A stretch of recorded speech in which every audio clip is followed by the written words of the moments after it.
Okay.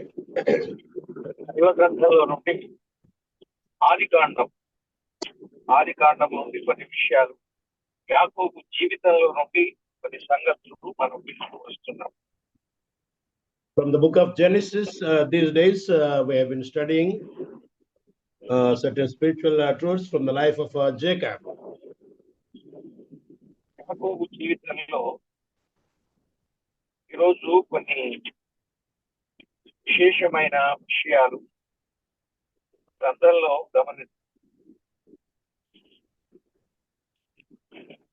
Today also let us ponder over the spiritual values that we'll find in the life of Jacob. ఆదికాండం 35వ అధ్యాయం 28-29 వచనాలు చదువుతాం. For today's meditation, let us turn to the book of Genesis, chapter 35, verses 28 and 29. ఇస్సాకు బ్రతికిన దినములు 180 సంవత్సరములు. ఇస్సాకు కాలము నిండిన వృద్ధుడై ప్రాణము విడిచి మృతి పొంది తన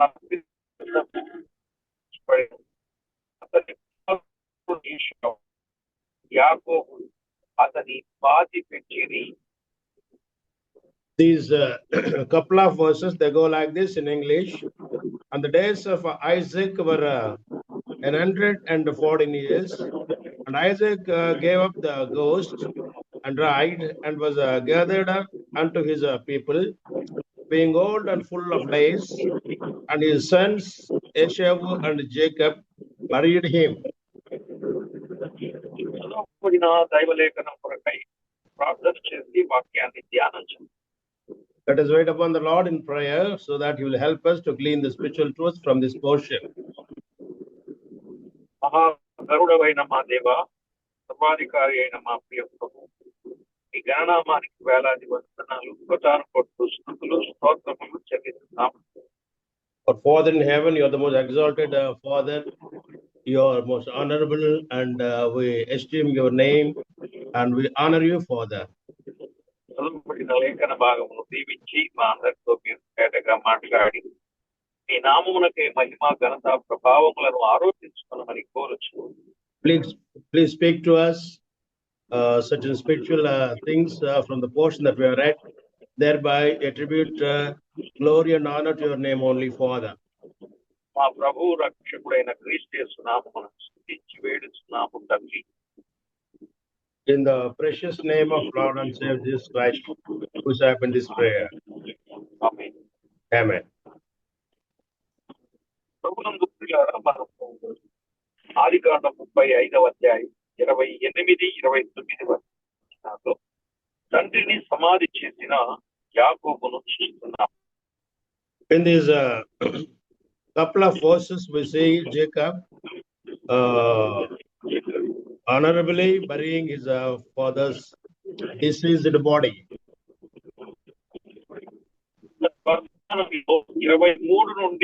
23-27 వచనాల్లో యాకోబును మనము చేసుకున్నాం. From verse 23 to 27, we made a study in the previous week. ఆయన యాకోబు హెబ్రోనుకు వచ్చాడని, హెబ్రోను అనగా సహవాసం అని, అన్యోన్యము అని, ప్రేమ అని అర్థమిచ్చే కొన్ని సంగతులు మనము తేటగా విన్నాం. In that portion, that's from 22 to 27, we could see Jacob reaching Hebron. Hebron does mean fellowship, intimacy with God, and also the love of God. క్రమక్రమేణా యాకోబు తండ్రి సహవాసంలో నిమగ్నమై ఉన్నాడు అని మనము గత వర్తమానంలో విన్నాం. In the earlier message, we could study that Jacob, he was in the full fellowship of his father. మనమందరం కూడా పరలోకపు తండ్రి సహవాసం కలిగి ఉండాలని, ఆయన సహవాసము వలన ఎంతో గొప్ప దైవికమైన మేలున్నదనే విషయాన్ని మనం జ్ఞాపకం చేస్తున్నాం. Just like Jacob, as he was in fellowship with the father, we too have to be in intimate fellowship with our Father in heavens. Thereby, we can get things of edification for our life. ఆయన సహవాసంలో ఉండడం వలన ఎంత ప్రయోజనం ఉన్నదో అది కూడా మనం విన్నాం. We could study what sort of benefit we could get if we maintain our fellowship with our Lord in heaven. మనం జ్ఞాపకం చేసుకుంటూ ఒకరోజు యేసు ప్రభు శిష్యులు కూడుకున్న స్థలానికి వచ్చినప్పుడు ఆ కూడికలో తోమ అనే వ్యక్తి లేకపోయాడని విన్నాం. We could study when after the resurrection of Jesus Christ, he appeared to his disciples earlier time, but when he appeared again to them in an exclusive room, there was no presence of Thomas. ఆ కూడికలో లేకపోవడం మూలాన ఒక్కరోజు కూడికలో లేకపోవడం మూలాన 7 రకాల నష్టాలను తెచ్చుకున్నాడు తోమ అని మనం విన్నాం. As he was absent in that precious time, Didymus Thomas could forego 7 important blessings. ఒకటి ప్రభు వచ్చే సమయానికి తోమ లేకపోవడం మూలాన, ఒకటి సహవాసం కోల్పోయాడు. Very first thing that we can understand that he could forego the fellowship of the Father. 2 సమాధానం కోల్పోయాడు. Secondly, he could forego peace with the Lord. 3 సంతోషం కోల్పోయాడు. Fourthly, he could forego joy. 4వది సందేహాన్ని కలిగిన వాడుగా అయ్యాడు. Fourthly, he could have the sense of doubting. 5వది దేవుని చేత గద్దింపబడిన వాడయ్యాడు. Fifthly, he was admonished by God. 6వది అవిశ్వాసి అని అనిపించుకోవలసి వచ్చింది. Sixthly, he was called by God as an unfaithful apostle. 7 ధన్యతను పోగొట్టుకున్నాడు. ధన్యుడుగా ధన్యతను Seventhly, he could forego the blessings from the Lord. కాబట్టి ఎప్పుడైతే మన జీవితంలో దేవుని సహవాసాన్ని కోల్పోతామో, దేవుని సహవాసాన్ని కోల్పోయినప్పుడు ఈ 7 రకాల ఉపయోగాలను మనము కోల్పోయిన వారం అవుతాం. Our not having fellowship with the Lord will get such of these losses. ఒకనాడు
నా రిపీట్ చేయండి. ఓకే, వస్తుందండి. కూడికలో లేని తోమ ఎంత నష్టపోయాడో మనకు అర్థమవుతుంది. We could understand what quantum of benefits that Didymus Thomas could forego. కాబట్టి సహవాసం అది ఎంత ముఖ్యమైనదో అది ఎంత ప్రాముఖ్యమైనదో అది మనము అర్థం చేసుకుని దేవునికి మహిమ Fellowship with the Father, at the same time, fellowship with the believers, it's a paramount thing that we have to bear in mind.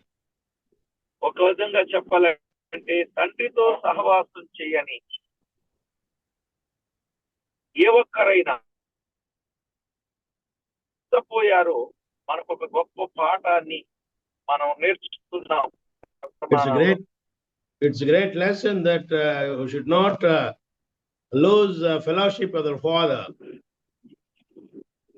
అందుకే యాకోబు తన యావదాస్తిని తీసుకొని తన తండ్రి ఇంటికి చేరి వచ్చాడనే సత్యాన్ని లేఖనాలలో మనం విన్నాం.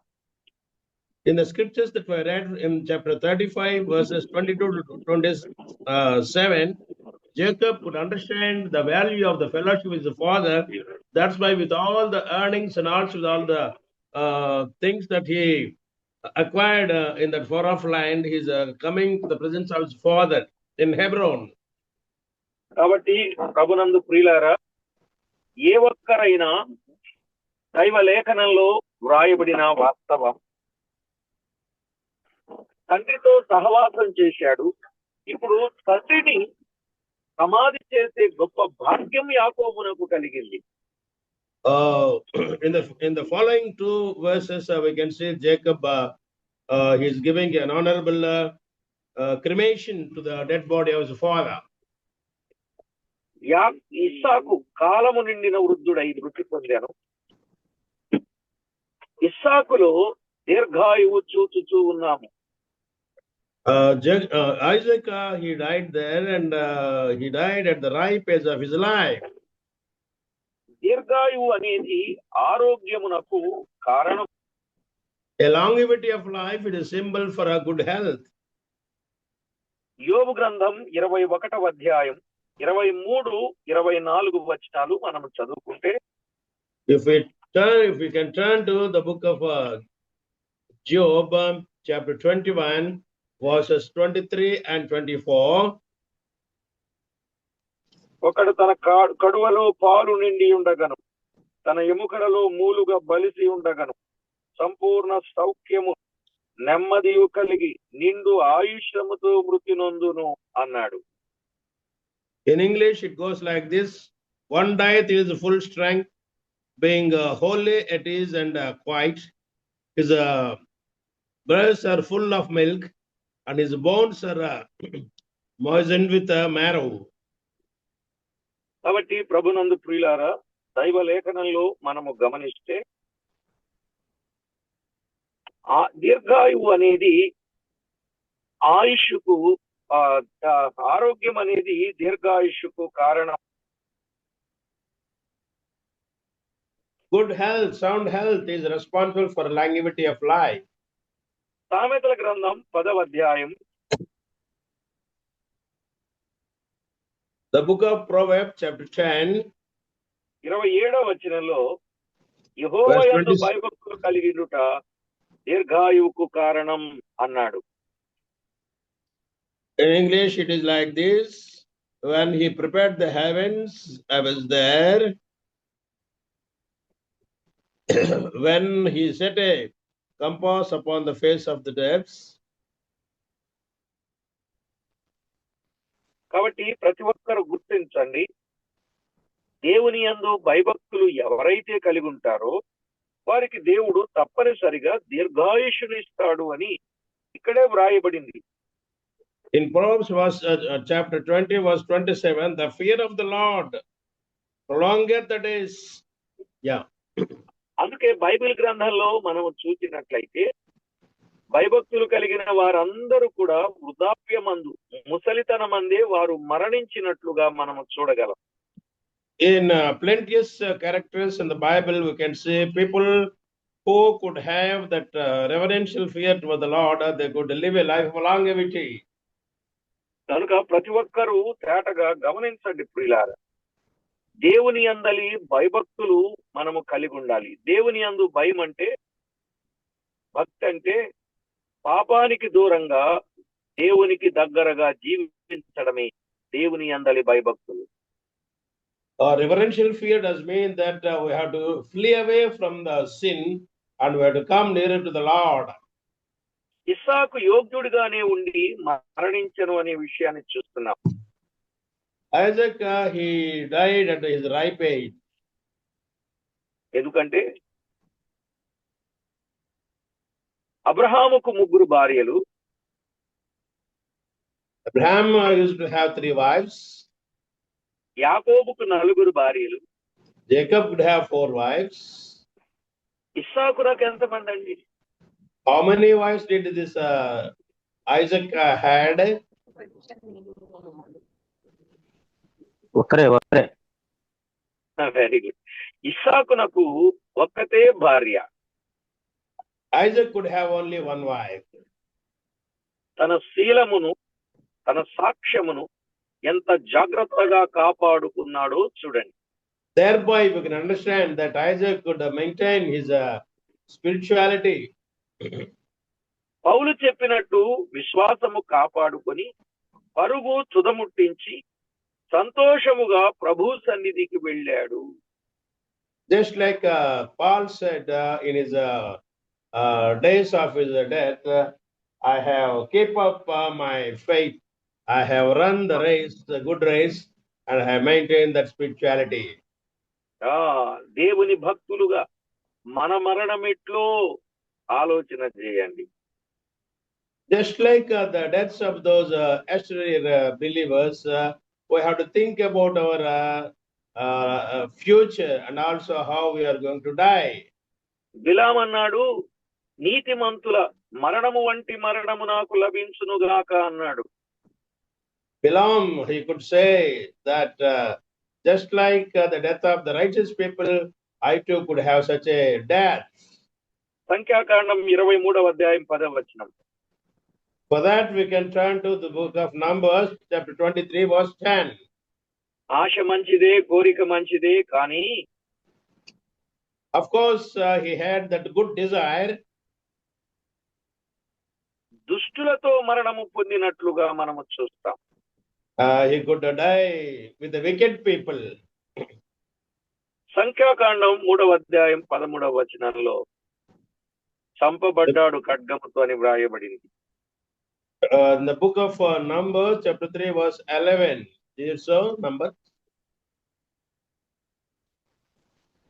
Deuteronomy. సంఖ్యాకాండం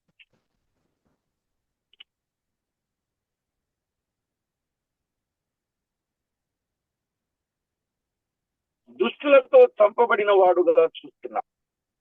You can see he was dying in the fellowship of wicked people. కాబట్టి ప్రభునందు ప్రియులారా, దేవుని పిల్లలంగా మన జీవితంలో కోరుకున్న మరణం రావాలి అంటే ప్రభువుకు మహిమకరంగా జీవిస్తే తప్ప అట్టి మరణం మనకు రాదు అనేది మనకు అర్థం అవుతుంది. Unless we live a pious life, life of spirituality, we cannot die as we desire. కనుక ప్రభు పిల్లలంగా దేవుని వాక్యములో ఉన్న సంగతిని మనము ఆలోచన చేసి ప్రభువుకు మహిమకరంగా జీవించవలసిన వారమై ఉన్నాం. So thinking about the scriptural values, we have to live such a life, thereby we too could have a better ending in our lives. ఏదేమైనా ప్రభువు పిల్లలమైన మన జీవితంలో వాక్యంలో వ్రాయబడినట్లు సంగతులను సరిగా అర్థం చేసుకుని ప్రభువుకు మహిమ తెచ్చే వారంగా మనం ఉండాలి. We have to understand the spiritual values written in the scriptures and live according to that. Thereby we can have better ending. ఏదేమైనా దేవుడు మనకిచ్చిన సమయాన్ని, మన ఎదుట ఉన్న సమయాన్ని దేవుని మహిమ కొరకు వినియోగిస్తేనే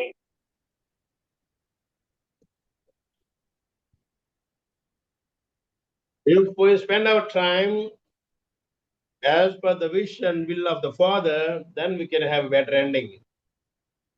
సంపూర్ణ విజయవంతముగా మన యాత్ర ముగించగలం. We can run the race of our life with a lot of comfort. కాబట్టి ప్రభునందు ప్రియులారా, బైబిల్ గ్రంథంలో ఎంతో మంది మరణించారు, కానీ బిలాము మరణం వేరు, ఇస్సాకు మరణం వేరు. There are many people who died in their histories are lived in the Bible, but the death of Isaac is different from the death of Bilam.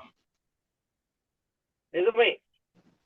సంఖ్యాకాండం 31వ అధ్యాయం 8వ వచనంలో బిలామును, బేరు కుమారుడైన బిలామును ఖడ్గముతో చంపిరి అనే మాట మనం చూస్తాం. There we can see that Bilam how he died. కాబట్టి ప్రభునందు ప్రియులారా, దేవుని పిల్లలమైన మన జీవితంలో ఇస్సాకు వంటి మరణాన్ని మనం పొందాలి తప్ప బిలాము వంటి మరణాన్ని మనం పొందకూడదు. We cannot aspire the death just like the death of Bilam, as it is said in Numbers 31:8. కనుక మన జీవితంలో అసహ్యమైన మరణాన్ని మనం పొందకూడదు, ఆనందకరమైన మరణాన్ని మనము పొందవలసిన వారమై ఉన్నాం. We have to aspire for a decent death, but not the death that Bilam encountered. దినవృత్తాంతముల 2వ గ్రంథం 21వ అధ్యాయం 20వ వచనాన్ని మనం చదువుకుందాం. If we turn to book of First Chronicles, chapter 21, verse 20. Second Chronicles. Second Chronicles. Okay, chapter 21, verse 20. అతడు ఏలనారంభించినప్పుడు 32 ఏండ్ల వాడు. యెరూషలేములో 8 సంవత్సరములు ఏలి, ఎవరికి ఇష్టము లేని వాడై అతడు చనిపోయెను. రాజుల సమాధులను గాక దావీదుపురమందు వేరు చోట జనులు అతని పాతి పెట్టిరి అని చూస్తున్నాం. In that portion, we can see how this king died, just like 21:20. 30 and 2 years old was he when he began to reign, and he reigned in Jerusalem 8 years and departed without being desired. Howbeit they buried him in the city of David, but not in the sepulchres of the kings. ఇక్కడ మనము గమనించినట్లయితే ఒక రాజు 8 సంవత్సరాలు ఏలుబడి చేశాడు. Here is the mentioning of the life of a king. He ruled for 8 years. ఇతడు ఎవరికి ఇష్టము లేని వాడై అతడు చనిపోయాడు. ఎవరికి ఇష్టము లేని వాడుగా చనిపోయాడు. He departed without being desired by anybody. అందువల్ల రాజుల సమాధిలో ఇతను పెట్టలే, దావీదుపురంలో వీరే ఒక చోట పెట్టారు.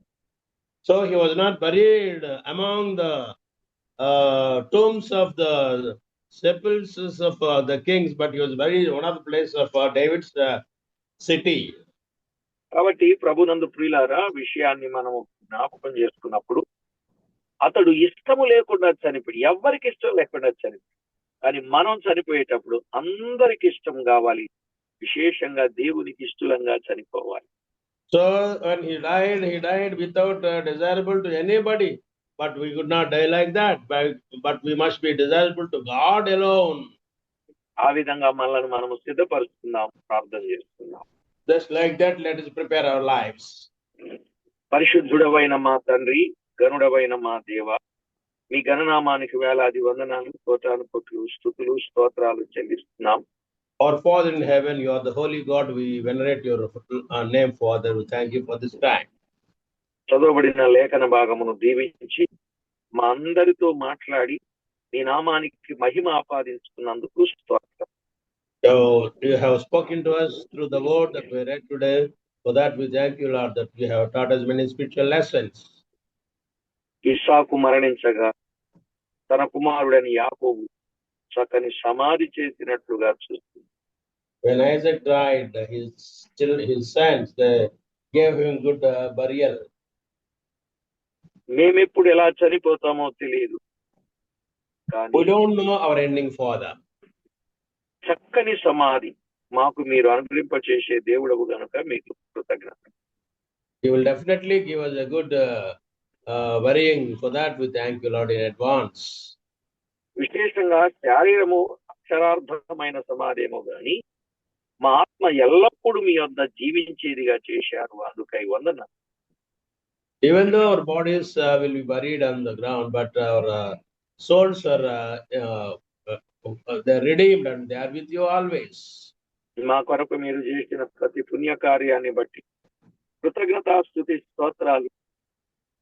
Whatever good things that you have done towards us, we are thankful to you, Lord. వందనములు చెల్లించచ్చు మా ప్రభు రక్షకుడైన క్రీస్తు యేసు నామమున స్తోత్రము చెల్లించి స్తుతించి ప్రార్థించి వినులమై వేడుచూ ఉన్నాం మా పరమ తండ్రి. For whatever good you have done to us, for all those things, we thank you, Lord, and we bless you, Lord. With these things, we submit this prayer, Father. Amen. Amen.